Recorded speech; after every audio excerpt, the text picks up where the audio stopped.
We will start this demo by looking at the MBSE representation of our case study aircraft. The X-57 is broken down into the airframe and the power plant.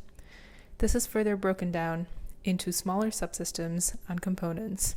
For example, the electric propulsion unit is broken down into the motor and the controller. These components, along with the high-lift propellers or high-lift motors, is what we will be using most in our failure analysis. Next, the MBSE representation of subpart B within part 23.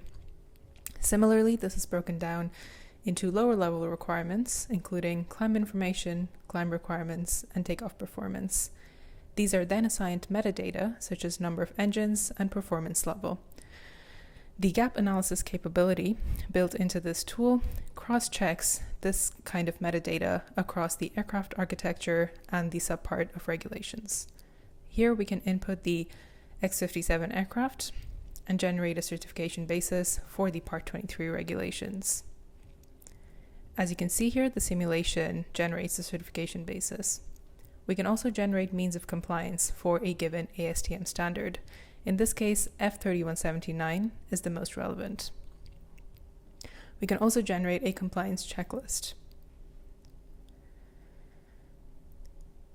To demonstrate the operation of this SysML-based capability, we can see here on the left-hand side that the power plant subpart E shows the regulations that are applicable to the X-57, and on the right-hand side, these are the gaps, i.e. regulations that would need to be rewritten or replaced in order to certify the X-57. However, certain subparts have varying levels of applicability. For example, on the top left-hand side, this shows subpart B. Here we can see that all of the regulations in subpart B are applicable since there are no gaps.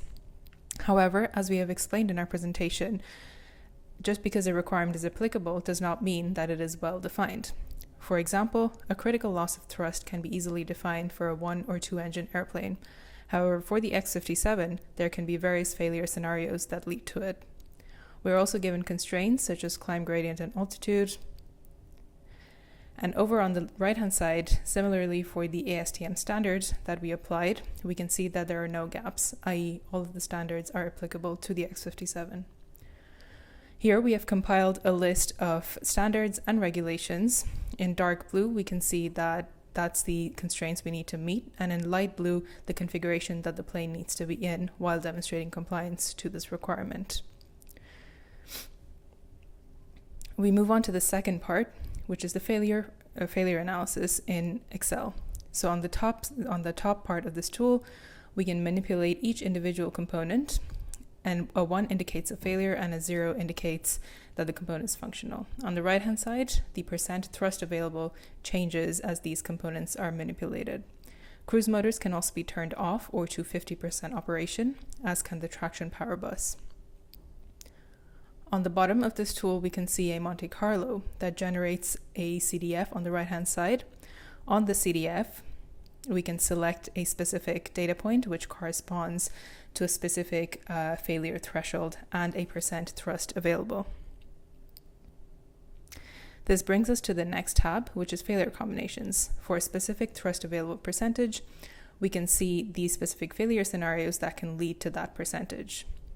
In this case, we can look at 2 scenarios, 4 failed high-lift motors and 3 failed high-lift motors corresponding on the left-hand side to half of a cruise motor unoperational and 1 full cruise motor unoperational. We move on to the last part of our analysis, which is performance analysis. Here we can see we have input the sea level altitude and the 3% climb gradient from the regulation. And the first failure scenario, which is 4 high-lift motors failed and half of a cruise motor failed, which is indicated by the throttle values and the flags for the distributed propulsors. When we run this, we can expect to see the output iterating. So these iterations are the code trying to meet the given climb gradient for the specific failure scenario, i.e. which distributed propulsors are turned off and what the throttle values are. So once the results have come out, we can see that the forces and moments are relatively small, as are the residuals. This indicates that for the specific failure scenario, which is 4 distributed propulsors off and 1 cruise motor operational at 50%. This passes the trimmability checks built into our performance tool for this specific requirement. We can go back to our performance analysis and enter the second failure scenario that we were considering for the same regulation. So in this case, we turn off 3 distributed propulsors instead of 4, and we turn 1 cruise motor fully off.